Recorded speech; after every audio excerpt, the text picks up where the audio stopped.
te tengo que decir, para que entendamos que estamos hablando de números que dan lágrimas.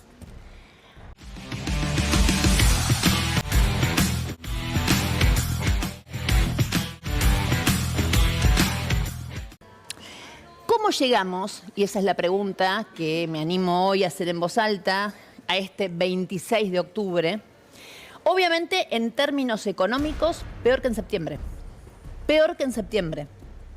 Hay 4,5 millones de trabajadores debajo de la línea de pobreza. Trabajadores formales, estoy diciendo.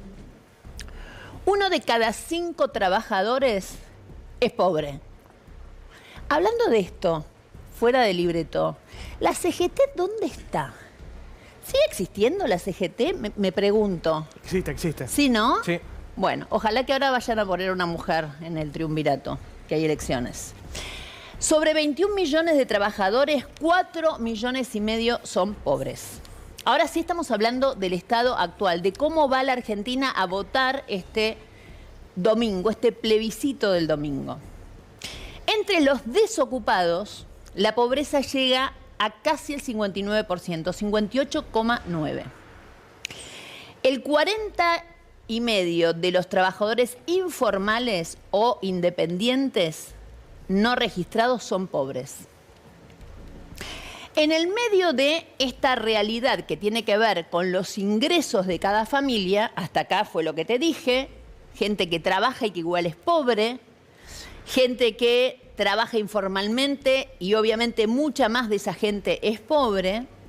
¿Qué pasó en la era Milei con los servicios? Que es algo que todos tenemos que pagar cotidianamente. En la era Milei, las tarifas de los servicios públicos en el AMBA aumentaron un 514%. Todos los datos que te estoy dando son sacados de las fuentes oficiales. No estoy inventando nada, no es ninguna consultora que hizo una encuesta, nada. Son datos del INDEC. Un hogar, te decía, aumentaron en general los servicios 541%. Se multiplicó por 6 el costo del gas, de la luz y del transporte. Un hogar medio pasó de pagar 50.000 pesos por todos estos servicios, por todos estos conceptos, a 300.000. El gas subió 913%. 913%, estoy hablando, desde diciembre de 2023 hasta la actualidad. El transporte, 852%. El agua, 376%, la luz, 228%. Acordémonos que todos estos aumentos no están siendo debidamente ponderados en el número que el INDEC todos los meses nos da como costo de vida, que recién los van a ponderar bien a partir de enero del año que viene, pero usted y yo lo sentimos en el bolsillo. Hay otra forma de ver también qué pasa entre la caída real de los salarios y el aumento desmedido de precios y servicios. Es decir, por un lado ver cuánto estamos cobrando, por otro lado ver en qué estamos gastando lo que cobramos, pero hay otra manera y que es ver justamente el nivel de endeudamiento de la gente. El crecimiento del endeudamiento, porque el nivel de endeudamiento de las familias es récord. Tenemos ahí, creo, una placa para mostrar. Un hogar promedio debe el 130% de su salario. ¿Se entiende? 130% de su salario mensual, de acuerdo al Banco Central y a Ecogo.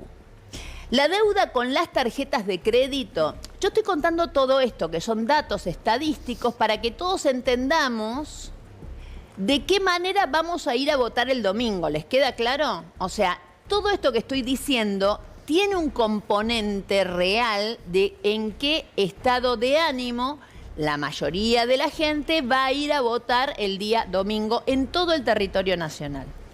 La deuda con las tarjetas de crédito es la más crítica. La tasa de préstamos personales arranca en el 84% anual. Hace un rato escuchaba en el programa del gallego, Fernández Llorente, que ya aquellos que están pagando el mínimo de la tarjeta, del excedente te están cobrando hasta el 180% en intereses. La mora bancaria es del 6,6% de los créditos, es decir, estas son las familias que están ya con atraso. Y la mora en los créditos no bancarios, o sea, ustedes pueden tomar un crédito en el banco y otros de manera más informal, ya alcanza casi al 17%, 10 puntos más que en el 2024. La gente ya en el 2024 se empezaba a endeudar, pero lo concreto es que el nivel de mora la gente no puede pagar. Esto es lo que está pasando.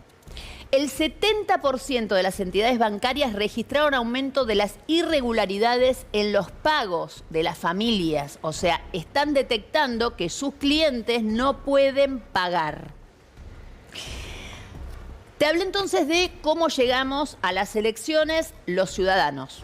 Nivel de ingresos, nivel de gastos, nivel de endeudamiento. Nosotros, los trabajadores, los mortales.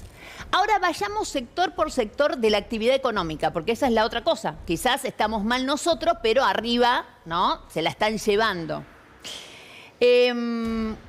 Vamos a hablar de la caída de la industria. Este último mes, es decir, de agosto a septiembre, la industria cayó un 3%.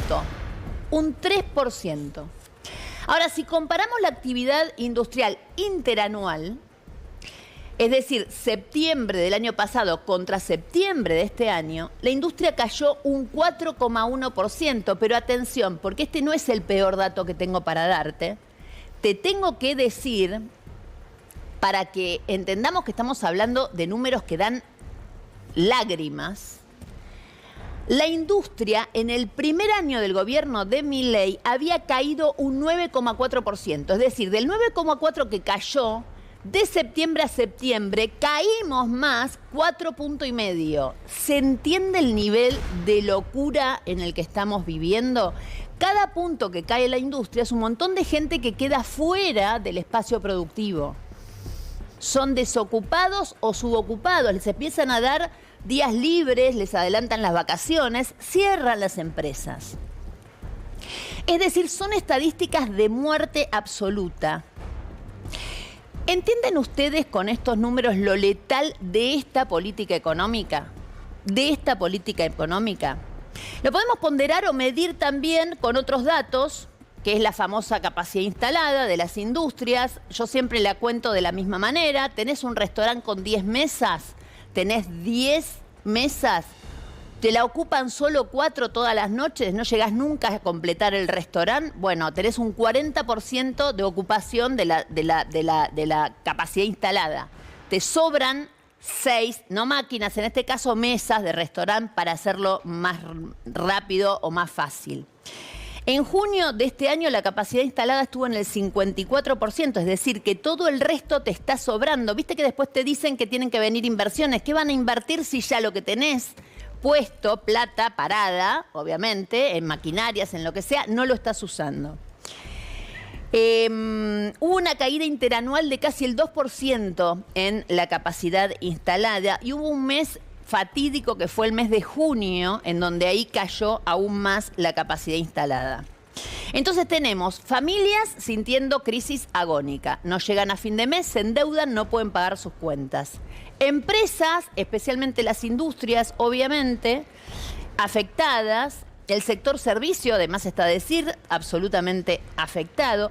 Y si había un sector que en la Argentina históricamente producía ganancias y siempre ganaban, la verdad, quiero decirlo, aplaudo, porque es el primer presidente que logra que los bancos pierdan plata. Milei fue efectivo en todo. Les hizo perder plata a sus amigos banqueros también, señores. Esto es lo que hay. En la Argentina de Milei hasta pierden los bancos. Pierden plata los bancos. Y tampoco lo estoy inventando yo. De acuerdo al último informe del Banco Central, los bancos en su conjunto, escuchen esto, Yo me río un poco porque la verdad, por fin una vez pierden, ¿no? En esto quizás hasta lo tengo que felicitar a Milei, los hizo perder a los bancos. 2.900 millones de pesos perdieron en el mes de agosto los bancos. Ya habían perdido 300 palos en julio. Pero esta es la peor caída en los últimos 5 años y en realidad la peor caída en la historia, porque recién del 2020 para acá se logra que los balances de los bancos se ajusten por inflación para poder tener un comparativo. Entonces, en ese comparativo histórico tenemos que decir que este es el mes histórico en la Argentina en que los bancos perdieron más plata en la historia del país. ¿Quién lo logró? Milei. Estamos entendiendo con todos estos números, todos estos sectores, en la situación en la que estamos. Son tan poco profesionales, tan horribles, porque no hay otra manera de definirlo, son horribles gestionando el Estado, tan inoperantes, que les hacen perder plata hasta aquellos que nunca perdieron plata, como es el sector financiero, de más está decir. Voy a cerrar este resumen económico de sensación térmica preelectoral con la famosa placa que venimos haciendo desde 20 de agosto más o menos hasta acá. ¿Se acuerdan? La placa siempre tiene los mismos números. Vamos con el dólar oficial en agosto, cuando yo empiezo a percibir que algo estaba pasando. Ese viernes 22 de agosto el dólar estaba a 1.337. ¿Cómo cerró hoy? 1.515. Techo de la banda. El dólar blue 1.340 estaba en agosto, hoy cerró a 1.520. El MEP estaba a 1.329, hoy cerró a 1.518. Y el famoso dólar fuga, el CCL, el cable, como quieran llamarlo, estaba en 1.333 para aquel agosto, cuando yo empiezo a olfatear que algo raro estaba empezando a pasar. Y no eran las elecciones, no era el riesgo Cuca, no era nada de todo eso. Era que claramente se le empezaba a hacer un quilombo bárbaro y iban a necesitar un salvataje como lo lograron. Y hoy ese dólar fuga estaba a 1.533. El dólar fuga significa que hay gente que cree que 1.533 es barato para llevarse la plata afuera. Antes del domingo, antes del lunes, antes del martes, antes de lo que sea. Entonces, después de todos estos números que yo compartí con ustedes, yo creo que ustedes ya entienden por qué bailo. Ya entienden por qué bailo. Básicamente porque los pueblos pueden equivocarse. Pero los pueblos no se suicidan. No se suicidan. Recuerden que esta es una elección plebiscitaria. Plebiscitaria. Milei sí, Milei no. ¿Se le pone un límite a Milei o no? ¿O le damos rienda suelta para que siga haciendo lo que está haciendo? Eso es lo que vos tenés que decidir, obviamente, de acá al domingo.